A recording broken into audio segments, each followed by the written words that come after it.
Tonight on CFTK-TV News, MP Ellis Ross contends the tanker moratorium, Premier Eby unveils new trades funding, and a new Lotto Sports Lounge in Terrace. Northwest BC's only television news team. We are CFTK-TV News. Hello, and thanks for joining us on this Tuesday, November 18th, 2025. I'm Jaylene Matthews. The debate over Canada's energy future heated up over the past few weeks, with BC, Alberta, and Ottawa clashing over pipeline policies and the oil tanker moratorium. Local MP Ellis Ross weighed in with pressure on the federal government to bring everyone to the table. CFTK-TV's Helen Asante shares more. The national fight over Canada's energy future is being felt here in the Northwest. MP Ellis Ross weighs in on growing tensions. To me, I think it's a good opportunity for Canadians of British Columbia to talk about energy globally and locally. Because right now, BC, you're already shipping out coal from Prince Rupert. You're already shipping out natural gas. And there's a strong possibility that Prince Rupert will be shipping out ammonia. So you're already shipping out propane. You're shipping out tremendous amounts of energy already. And that energy is on our coasts. Not to mention all diesel going to our communities. Not only just by boat, but by truck. Going out to our remote communities so people can keep lights on. Of bigger national strategies to boost Canada's competitiveness, including to realize our country's full potential as an energy superpower. This federal government promised that they'd turn us into an energy superpower, but they refuse to talk about the tanker ban unless there's a project proposed and applied for in BC. If Alberta ever proposes the application, get this submitted, and it gets accepted by Canada, and then it gets accepted to be fast-tracked, then Canada will have to answer officially on whether or not that tanker ban gets lifted. He comments on Poilievre's promise to let tankers carry oil through the BC oceans. The federal Liberals inferred the same thing. But once they got into power, they pulled it back. And there's a lot of confusion about what the provincial authority is in respect of that type of a ban. It's really not up to BC. They can make all the declarations they want, but when you're talking about a project that goes across provincial boundaries, it's actually Canada's responsibility. Asking the MP the impact on First Nations should the ban be lifted or maintained. That all depends on which First Nation sees a tanker ban as limiting their future. Nisga'a-isms, when the tanker ban first came in, they opposed it. They said it should be their treaty right to make their own decision. Lac-Oulam's, they opposed that tanker ban, saying that they weren't fully consulted. So that's really why the Liberals don't want to talk about that, because now you're starting to open up a whole pile of different processes. CFTK-TV News, Helen Asante. The Vanderhoof RCMP are seeking the public's help as they continue their search for a wanted man. They're looking for Jason Jerry Lance, and he's wanted for the charges of theft under $5,000 and break and enter with intent. Lance was described as a 39-year-old Caucasian man with a medium build, a fair complexion, brown eyes, and red-brown hair, being around 6'4" and weighing about 186 pounds. Lance is believed to potentially be located in the Fraser Lake area, and those who have information on his exact location are asked to call the Vanderhoof RCMP. A local casino opened up a new area during the weekend that's catered towards sports fans. CFTK-TV's Kale Maslin shares more. This past weekend saw the opening of a new area in a casino that is meant to give local residents a dynamic and immersive way to experience their favorite sports. Chance's Casino Terrace opened its brand new Proline Sportsbook Lounge on Sunday in time for the latest slate of NFL games and the CFL's Grey Cup Championship game. Aaron Mayette, the British Columbia Lottery Corporation's Senior Manager of Sports, talked a bit about what features of the lounge might really stand out to people. Well, one of the main things, of course, is a 19 by 6-foot display, a high-def display that we brought in. And, understanding that the viewing experience is one of the main things that us sports fans enjoy. We'll have our Pro Line betting terminals there as well. So if for those that want to place a little action on the game, they can have that option too. And as a part of the opening, the lounge was set to give out a set of prizes whose total value was said to be quite high. It's up to about $10,000 worth of prizes, I believe, and there'll be some Pro Line swag and just some fun little giveaways. But the grand prize will be a trip down to Vancouver, flight, hotel, paid for at Park Casino. You get a Visa gift cards, Uber gift cards, and you get to watch the Canucks versus Edmonton Oilers at Rogers Arena. So pretty neat experience for those that want to participate and have the opportunity to come down. This lounge is the first of its kind to be opened in the Skeena region and the sixth total one in the province of BC. Mayette also mentioned how discussions with the City of Terrace's leadership proved that they were great partners to work with and that they would help further the BCLC's goal of spreading across the province. For CFTK-TV News, I'm Kale Maslin.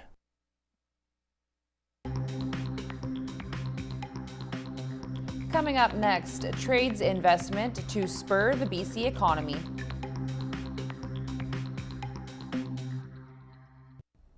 The province has unveiled its plan for growing the economy, one that involves accelerating major projects through a growing skilled workforce. And the Premier contends that BC will be the engine of the Canadian economy. The plan was released the same day as a virtual meeting involving the Prime Minister and all the premiers. CTV's Rob Buffum reports. Premier Eby met virtually Monday with the Prime Minister and fellow premiers to talk growing the economy. I said that the federal government needs to be relentless and remorseless in pushing for economic growth wherever they can find it. Eby also touting the province's vision Monday for BC's economic future, a plan aimed at generating $200 billion in investment over the next 10 years, including mines and LNG plants already approved as major nation-building projects. We are bringing forward shovel-ready projects and projects that are in the final stages of investment decision. Eby and Jobs Minister Ravi Kahlon point to $240 million in funding for skilled trades training over the next 3 years. Funding it announced last week that it says will speed up completion of projects, including the North Coast transmission line. Today's more than just an announcement. It's about setting a bold course for British Columbia. Eby says the province will grow various sectors from AI to life sciences in a bid to diversify trade away from the U.S. The province also aims to secure 35% of federal defense vessel contracts. The Premier expressing his support for the federal Liberals' budget. The budget is one that rewards and recognizes those provinces and territories that are willing to step up and drive growth. The opposition say investment in BC will be hampered by concerns over Indigenous title to lands, triggered by the recent Cowichan Tribes court case, seen as potentially threatening private property rights. What are the private property rights? How do you do investments in this province? How do you evaluate an investment? How do you attract the capital from banks or the private sector with this kind of uncertainty? Uncertainty the government hopes to counteract with a plan it says will double its skilled apprenticeships to build major projects faster in the next decade. Robert Buffum, CTV News, Victoria. Prime Minister Mark Carney told reporters in Ottawa he was very pleased the budget narrowly cleared the House, winning 170 to 168 with Green Party leader Elizabeth May's support. Carney confirmed Canada will meet its Paris climate commitments and soon release a nature strategy to protect biodiversity while also pursuing energy projects across the country. Here's CTV's Abigail Biman with a rundown on the vote. Yeas pour 170, 170. Nays contre 168, 163. A Liberal minority government on the razor's edge of a majority, 170 seats to the opposition's combined 173, survives this budget confidence test with a tight vote result. This is not about us. This is about Canadians. And the vast, vast, vast majority of Canadians want us to try to make this parliament work. They do not want an election. 2 of 7 NDP MPs abstained from voting, Gord Johns and Laurie Idloot. So did 2 Conservatives, Shannon Stubbs, whose office said she was on approved medical leave, and Matt Genereux, who announced his resignation after floor-crossing rumors. Mr. Speaker, I was unable to use my app. I would like to vote no. 2 more Conservative MPs initially appeared to have abstained, citing technical difficulties, including House Leader Andrew Scheer. Yes, Mr. Speaker, I had technical difficulty. I would like to vote no.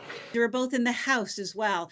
So one could possibly surmise that maybe they were waiting to see which way the vote was going to go themselves before they decided if they were going to abstain or if they were going to vote against it. The only opposition member to vote with the government? Can he confirm here on the floor of this House that in passing this budget, the government is committed to holding to as far below 2 degrees as possible? Green Party leader Elizabeth May, who said this exchange in question period. I can confirm to this House that we will respect our Paris commitments for climate change and we're determined to achieve them. Was enough to win her support for this one vote. It all boils down to the minority Liberal government surviving for now, avoiding a Christmas election. Turning now to your Northwest BC weather report. Tonight on the North Coast, expect conditions to be cloudy, a 30% chance of showers this evening, winds from the southeast at 30 kilometers an hour, except 60 over exposed coastal sections, temperatures steady near 5 degrees. Over the next few days on the North Coast, expect mainly rain and showers to round out the week. Daily highs 6 to 9 degrees, overnight lows from 2 to 6 degrees. Tonight in the Terrace-Kitimat area, expected to be mainly cloudy, a 30% chance of showers this evening and a low of +1 degree.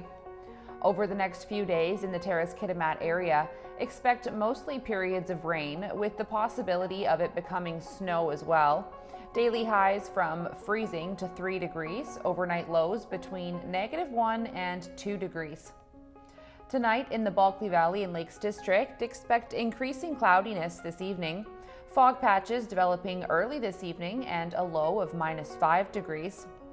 Over the next few days in the Bulkley Valley and Lakes District, expect overcast skies and some flurries as well. Maybe some sun later in the week. Daily highs from -3 to 4 degrees. Overnight lows from -1 to -8 degrees. Checking your Northwest BC highways now. On Highway 16, there is bridge maintenance and road maintenance on Haida Gwaii, as well as slippery sections throughout. On Highway 37, watch for utility work as well as slippery sections and compact snow. On Highway 37A, there's a section with falling rocks as well as bridge maintenance underway and slippery sections. On Highway 118, watch for slippery sections. On the Niska Highway, there's roadside brushing underway. And this is what the roads were looking like this afternoon around the region from the view of the province's highway cams.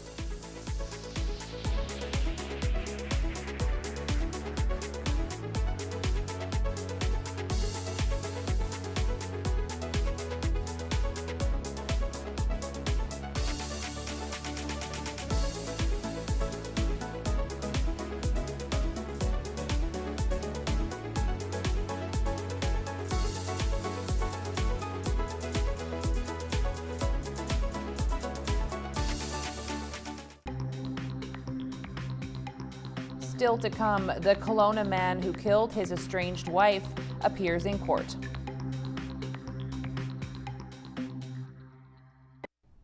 The family of a BC woman murdered by her former spouse continued to advocate for more stringent laws in intimate partner deaths. CTV's Martin McMahon reports. There's a lot of people here who love Bailey, who are a big part of Bailey's life. An emotional day for friends and supporters of Kelowna woman Bailey McCourt. Her estranged husband, James Plover, the man accused of killing her in July, telling court during a Monday sentencing hearing for a separate 2024 assault that no penalty he can receive will match the torture he will endure for the rest of his life.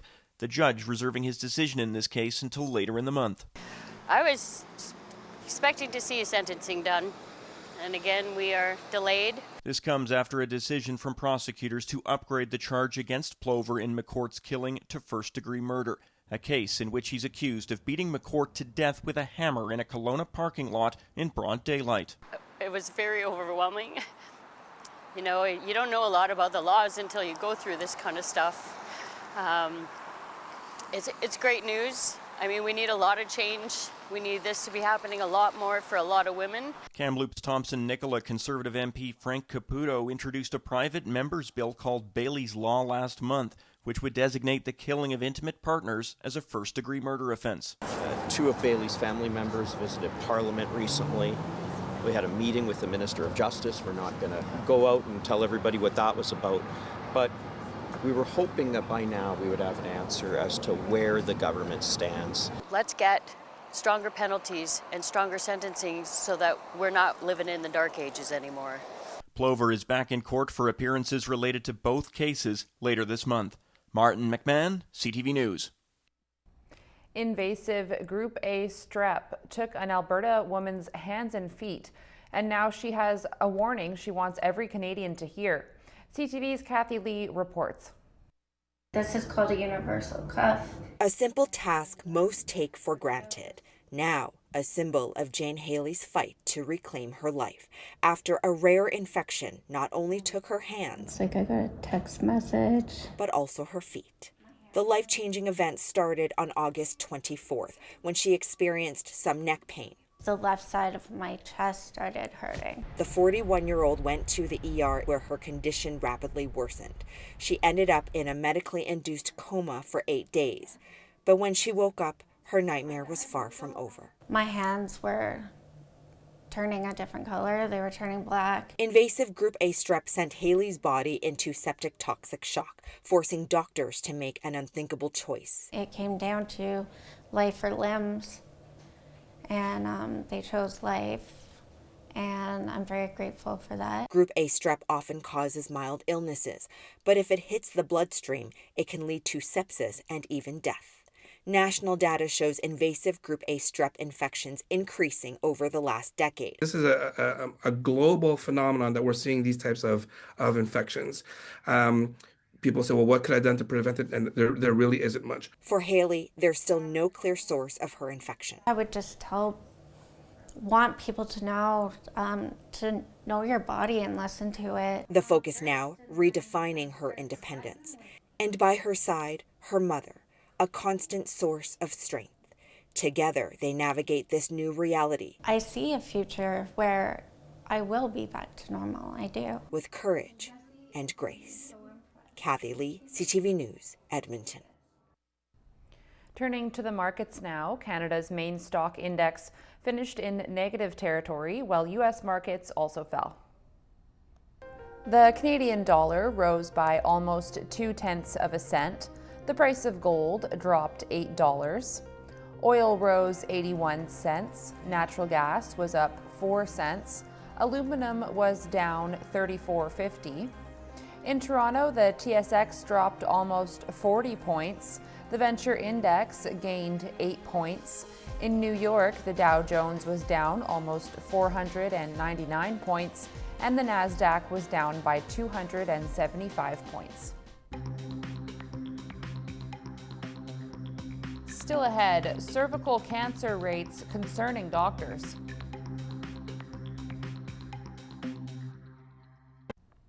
It appears that Canada's job prospects are not just frustrating young Canadians, but highly skilled and educated immigrants who are leaving this country within 5 years of landing. And the fear is the loss of talent will hurt. CTV national correspondent Judy Trin delves deeper into the implications of the onward migration. I'm a Canadian citizen, so it's just like it doesn't matter sometimes.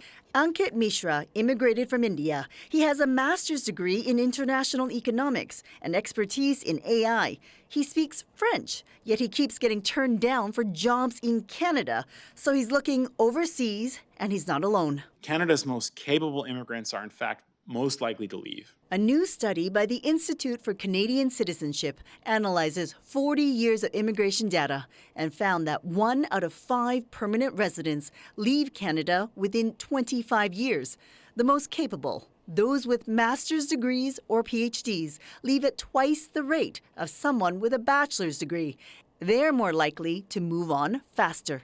The 5-year departure rate for immigrant healthcare workers is 36%. That's the same for scientists. The 5-year departure rate for experienced executives is 193% above average. Human resource professionals say the government is good at recruiting immigrants, but needs to develop a policy to retain them, which includes recognizing their foreign work credentials. The main thing is just really giving people that sense of inclusion, that sense of belonging, that sense that they can contribute their, bring all the whole assets, knowledge, skills, and experience they have. The Institute projects that within 5 years, more than 20,000 immigrants will leave.